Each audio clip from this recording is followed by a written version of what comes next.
Steam Next Fest 2026 is upon us, so it must be time for another bunch of Steam arcade racing recommendations. We'll do things slightly differently this time around. I'll go through some games as per usual, but toward the end we'll get to some games that have demos for you to try it yourself. I'll let you know whether they're Steam Next Fest demos or just others you might want to give a spin before you wishlist or buy. There's a couple of games in here that come with provisos, worth checking out if you're an absolute arcade racing nut but probably aren't for everybody. I thought it cool to show them off regardless, since they could be a tad on the obscure side. Links to all games are in the description below, but enough of that, let's get on with it.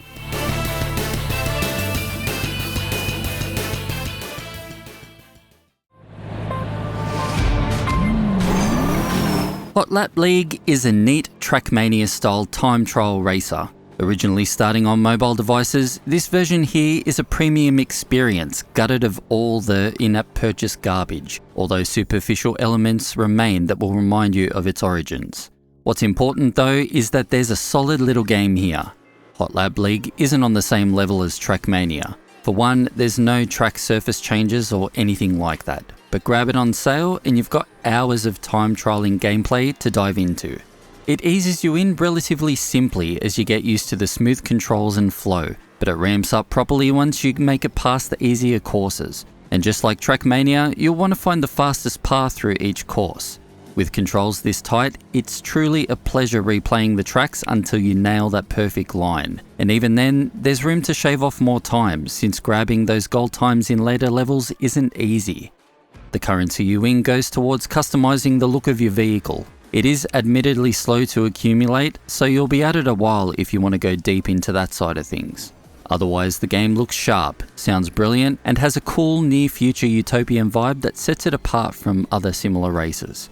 Grab Hot Lap League on sale and it'll keep you entertained for a decent amount of time with its 150 tracks, daily challenges, global leaderboards, and real player ghost chasing.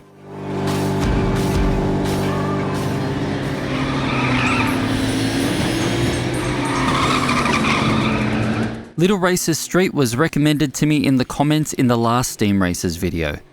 Private Martin thought it best I should check out this indie isometric racer, and that I did. Grabbed it on sale and a 4-pack no less for around $5 Australian, and I was not disappointed, so thanks for the recommendation. I had a little trouble getting to grips with the isometric racing here. It's very well done, but something about it felt a little off to me, so I did some digging in the options menu and found a chase cam, amongst others. This changed the whole game for me and is now my go-to way to experience the game. The career mode is pretty hefty, with 60 tracks set across 2 cities, 200 events to work through, and 40 odd cars to unlock, buy and upgrade. Controls are pretty good, a bit basic but definitely fun enough, especially with that chase cam. Track design is a little like Metropolis Street Racer and Project Gotham in that the tracks are made up of walled off sections of a larger city map. They're definitely entertaining, with some challenging corners and urban night racer vibes. The AI drivers in the game are okay, I think. They definitely make mistakes sometimes, so you might catch a lead if they bungle a corner or two. And in regards to difficulty, they're on the easy side, mostly until they're not. In some races, I can lap them. In the very next race, I'll struggle to keep up. Anything above normal difficulty seems too hard for me right now, so I'm kind of staying in the middle until I see how the game fares later on. Graphically, the game is nice and stylized, but overall it's a bit on the heavier side for a game of this nature, so I have to stick with the medium preset on my Alloy X. Anything above chugs. Even now, I get some performance issues, but it's really on me since I'm not willing to reduce the settings any further. Little Racers Street is a neat little indie game that should keep you busy for a while. I've been loving every minute of it so far.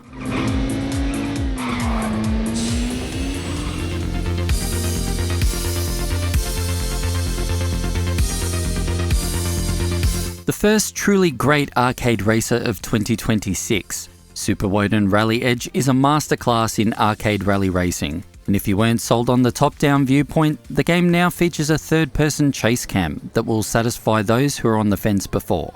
There's now virtually no reason not to pick up this absolute gem of a game. I've done a full review of Rally Edge on the channel, the link to which should be on your screen now, but if you're not familiar with the game, I'll give you a brief rundown. Super Woden Rally Edge is as arcade rally as they come, with a 6 to 7 hour campaign mode, weekly challenges, time trials and a killer arcade mode. There's 90 plus rally cars in the game to collect and upgrade, and around 50 courses to race on. The cars are based on real life makes, but aren't named as such. This can be remedied via mods if you like. I'll leave a link down in the description. Rally Edge nails the gameplay 100%, and drifting is ridiculously satisfying. It starts out slower in the lower speed classes, obviously, but by the time you reach A class, you should be at a point where you can take on the faster cars. Check out my full review of Rally Edge for the lowdown on this gem, but you really must have this one in your racing library, and now with the additional chase cam, you've got no excuse not to jump on it.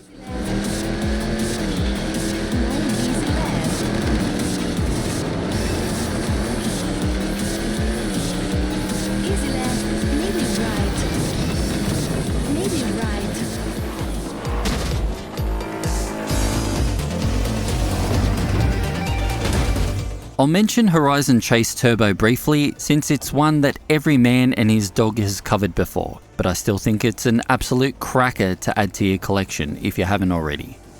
Another game that started on mobile devices, Horizon Chase Turbo is a brilliant racer that really pays homage to the old Top Gear series of games. Work your way to the front of a large pack and make sure you keep on top of your fuel and boost usage. The only thing I'm not too fussed about are the token pickups on track that add to your rating at the end of a race. It kinda dilutes the actual racing a little bit, in my experience anyway. But that's a small gripe. The rest of the game is spot on. It's packed with content, especially when taking into account the DLC add-ons that pay tribute to the likes of Outrun and Ayrton Senna, the latter of which also contains a particularly cool first-person view. Horizon Chase Turbo is a bit of a no-brainer. This is original Switch footage because I had some weird issues capturing the game, so my apologies for that.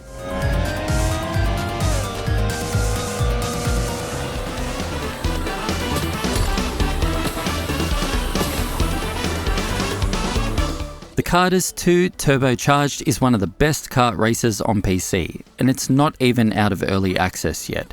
There's some brilliant original content here, with original characters and some killer courses that you can tackle with Crash Team style controls. That is, you use one trigger to drift and use the other to manage 3 levels of time boosts. It's a nice change of pace from most other karting games that tend to follow after Mario Kart when it comes to their control methods.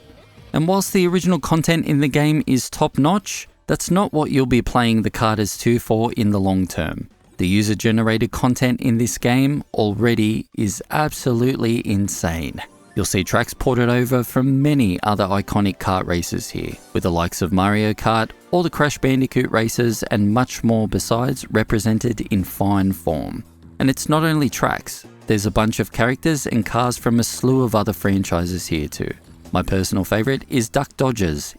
All of this content is accessed directly from within the game, and browsing, downloading and playing is all a breeze. If you're after a kart racer with all the options, play modes and customization you're after, especially if you're done with some of the bigger franchises, the Karters 2 should be your first port of call. Early access and all.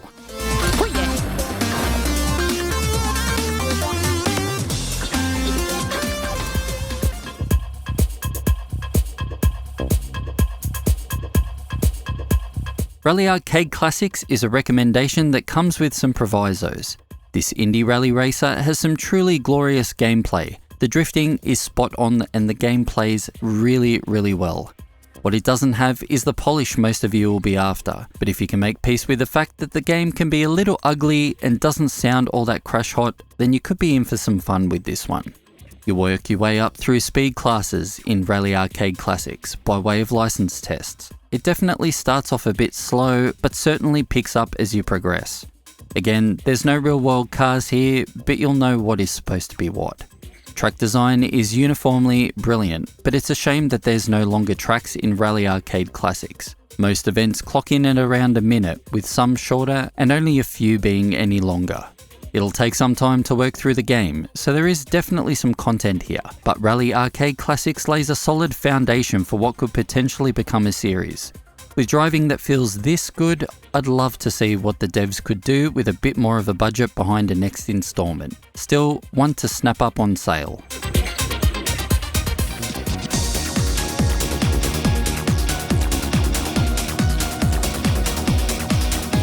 Pacer had a rough start. I was there during the early access period when the game was known as Formula Fusion. Over time, the game improved a lot and was relaunched as Pacer. And whilst it still isn't a patch on Wipeout, it is indeed an enjoyable anti-gravity racer you should try it yourself. 14 tracks and 5 ships feature in Pacer. The track selection is quite slim then, and 5 ships doesn't sound like much, but factoring in upgrades you can make with your winnings and loadout customizations for each vehicle, in practice, it doesn't feel all that limiting. There's 4 speed classes to master, and Pacer features a bunch of game modes to keep you busy. You've got your usual Grand Prix career mode, along with elimination and endurance races, a zone mode and more. All in all, it'll take a good 15 to 20 hours of gameplay to see the game through, and that's not counting the time trials and multiplayer modes either. Control in Pacer is fine, exactly what you'd expect, without hitting the highs of something like Wipeout, but it's damn solid and comparable to other anti-gravity races like the Redout series. Visually, the game still looks pretty good 6 years on from release. Performance is excellent, and there's some really nice environments here, although it's nothing we really haven't seen before. The soundtrack, however, is a standout. The selection is insanely varied, with a bunch of licensed tracks and a heap of original creations from Wipeout veteran musician Cold Storage. Electronica fans are well served here. Pacer stands on its own as an excellent anti-gravity racer with some brilliant racing and combat, and you do well to check it out.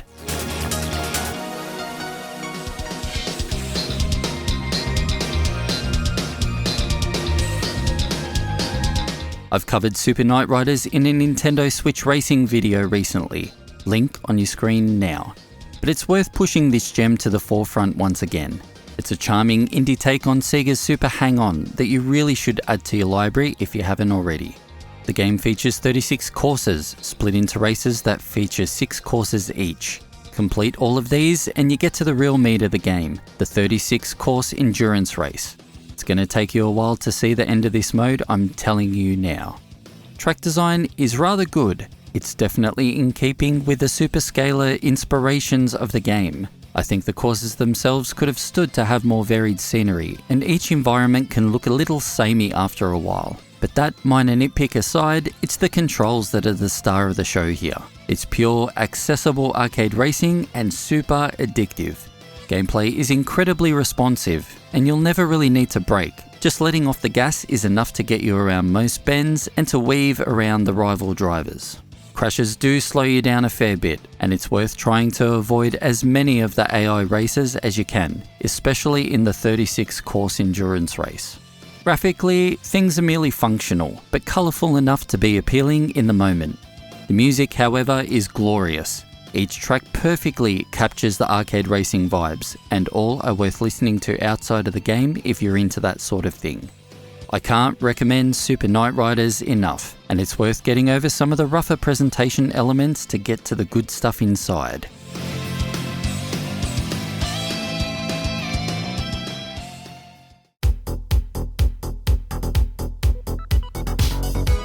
As promised, this next section focuses on games with a demo that you can get straight into playing right now. There's a couple of Next Fest demos here, but also some demos for upcoming games and existing titles that you can try before hitting that buy button. Again, links to all games are in the description below.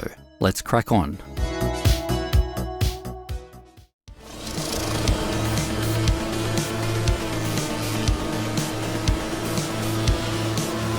This video is sponsored by Baltoro Games and their upcoming game Moto Reborn, so many thanks go out to them. They reached out to me to see if I wanted to cover the game on ARC, and after giving the demo a good crack, it was an unequivocal yes. What we've got here is a follow-up to Moto GT, an auto-runner, lane-split kind of game with a focus on dodging traffic, skimming cars, and building up combos while also trying to get to the end of each course unscathed. I enjoyed the game on my Nintendo Switch a lot, but this sequel truly expands on the lane split formula by adding a variety of evasive maneuvers to the control repertoire, like wheelies for speed bursts, jumps off ramps, the works. Get on your demon-possessed bike and outrun the demonic forces tearing through Neo Tokyo. It all really sets the stage for what's to come. The Next Fest demo for Moto Rush Reborn features the first 7 lengthy runs to master. A pretty generous taste of what's to come in the 45 level full game, considering each is eminently replayable. Control is excellent, and a good thing too, because each mission contains some seriously challenging obstacles to overcome, complete with skill objectives like smashing record times, 0 crashes, and maxing out those near misses. Memorization is key, and getting a flawless run and a good ranking will involve multiple tries of each mission. You'll be sliding under obstacles, weaving in and out of traffic, while also getting as close to them as possible. Skimming the traffic drones adds to your combo meter, something you'll be wanting to do for those higher scores. There's also sigils on track to pick up. Nabbing these will fill out the manga-style story. A fun little addition. Getting into a flow state in Moto Rush Reborn is immensely satisfying. This has a lot to do with the pitch-perfect control scheme, but also the design of each level. There's a lot of attention to detail here, and each run is a fantastic mix of high-speed traffic segments and obstacle sections that require split-second timing and a deft hand to make it through unscathed. It's excellent stuff and addictive as hell. Moto Rush Reborn makes it easy to want to keep plugging away at the levels, and that's down to the fantastic presentation too. It's a huge step up from the first game, with detailed visuals and a fantastic soundtrack. The 80s synthwave cyberpunk Neo Tokyo depicted here is excellent. It's a world I want to visit and goes harder than it has any right to. There's a demo available right now for Moto Rush Reborn on Steam. Grab it, wishlist the full game, and if you're on console, keep an eye out for the Switch and Xbox versions too. Try it out for yourself right now.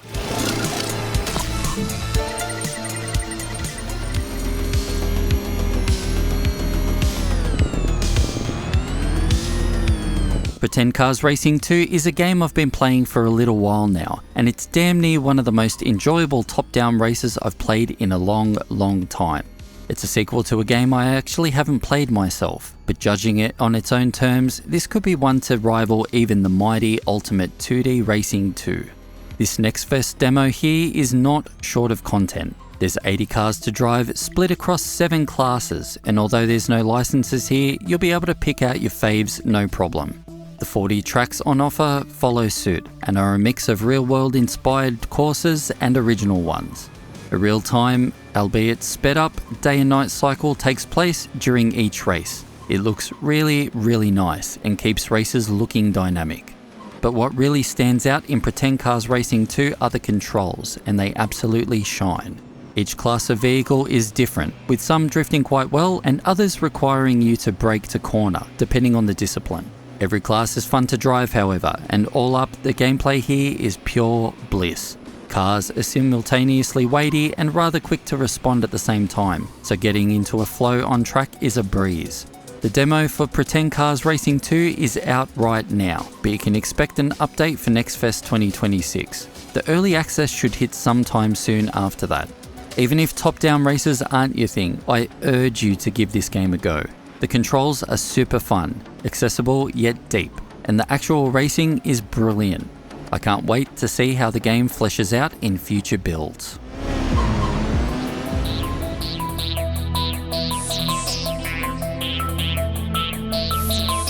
Stardrift Evolution is a hugely underrated hidden gem of a racer that could definitely do with more love. It's a minimalistic, low-poly racer from a solo dev that has something for virtually every kind of arcade racing fan. There's a media campaign mode with tons of events. The better you do and the more objectives you complete during each race event awards you with stars, which unlock yet more events for you to play. My count gives the game 75 tracks, around 50 odd cars to purchase and 450 odd challenges to tackle. Races are brilliant, with great AI drivers, immediately satisfying drifting mechanics and excellent course design. All of the cars have their own individual stats and vary wildly when it comes to their handling. As a single player kinda guy, I haven't even gotten close to completing all of the solo stuff in the game. If you're into multiplayer, then you can race with up to 20 players online, or dive into local split screen with up to 4 players. Global leaderboards and ghost chasing is on the table too. Stardrift Evolution is an absolute no-brainer.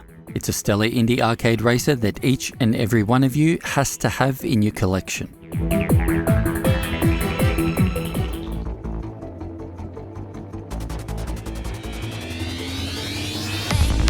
Aesthetically, orally and conceptually, Tahitian Driftin is perfect. This is throwback arcade racing at its finest. How does a mix of Daytona USA and F-Zero sound? Pretty neat, huh? Well, you might want to hold your horses. See, unless you're a very specific kind of player, i.e. me, I'm not telling you to buy this one. I just happen to find Tahitian Driftin utterly fascinating, and I'm including it because it has a free demo and right now is seemingly under active development. A couple of things hold this coin-op style racer back: the controls and the collision detection. They need serious work. It commits some cardinal sins that a lot of indie arcade racers tend to do. The collision sucks. Scrape a wall or another vehicle and you could be either fine, but mostly you could end up like this. It's frustrating and it takes the fun out of the racing. Otherwise, the ships can control okay, but the braking mechanic is either too touchy or not touchy enough. But promise by the bucket loads it has. This is definitely coin-op style racing. 3 tracks with mirror variations and a bunch of anti-gravity vehicles to use, some of which are quite cumbersome. I tend to rely on the green one and also this fish. The ones that pay homage to F-Zero and Wipeout aren't too great to play with, unfortunately. But try out the demo yourself. It should be enough to get a feel for the tropical anti-gravity racing vibes and lush Polynesian island settings. Buy it only if you're super curious like myself and can overlook the rough edges for now. But man, does it nail that aesthetic or what?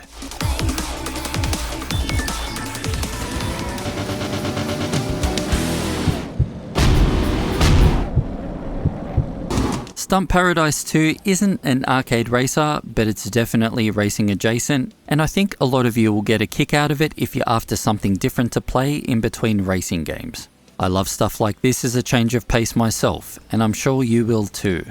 Stunt Paradise 2 is a Trials-like game with a bunch of cars instead of riders and bikes, and man, does it go hard. Taking a lot of inspiration from the Trials series of games, leaving it at that comparison really doesn't do Stunt Paradise 2 justice, because I feel like this one kicks the cinematic flair up a notch. There's a real love of vehicular movie stunt sequences here, and little sections of each course really show off that love perfectly. In this demo, you'll find 5 different levels, along with 5 different trials, and each one is quite lengthy for what they are, and range from easy to hard. Easy will ease you into the game while still offering up a bit of a challenge, while the hard ones are insanely tough and will take some work to figure out how best to approach each section. No matter the level, they are expertly designed and are right up there with anything in the Trial series as far as I'm concerned. Now, I don't want to spoil too much of the game for you. You're best off experiencing all of this yourself. All you need to know is that the controls are amazing and totally on point, the presentation is excellent, and it's all very well executed. I'd be getting onto that demo if I were you.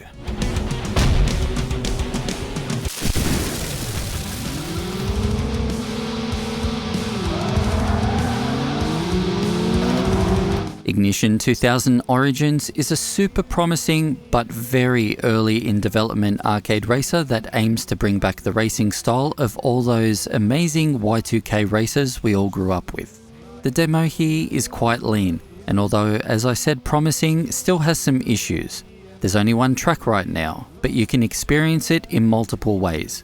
There's a circuit race, time trials, elimination, and a free run at the minute. Control can be a little squirrely. It's definitely on the touchier side of things.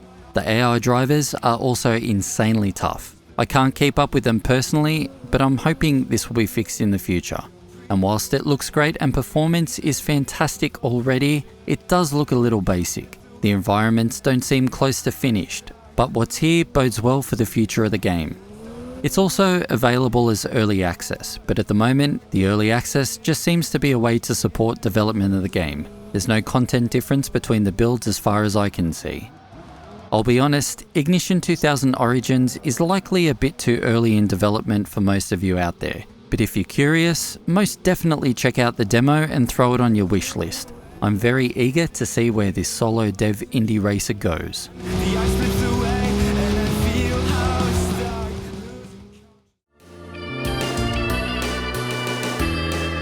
So there you have it. Even more Steam arcade racing games to have a look at whilst you're there for Steam Next Fest 2026. Let me know what you think of the selection here. There's some quirky picks this time around for sure. And definitely get in on those demos and drop your thoughts on them down in the comments below. This video is possible in part thanks to my amazing ARC supporters. An extra special shout out goes out to No More Mercy and Laro Melode. I really do appreciate all of your amazing support so far.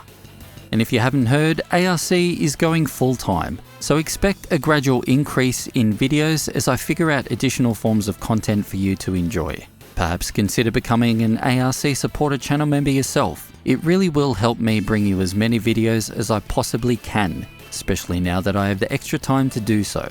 Perks for supporters you'll find in the description of this video. And a big thank you again goes out to Baltoro Games for sponsoring this one. And finally, a big thank you goes out to you. I really appreciate you liking, subscribing, sharing, and getting in on those notifications. Seriously, I can't thank you enough for watching, and I'll see you all in the next video.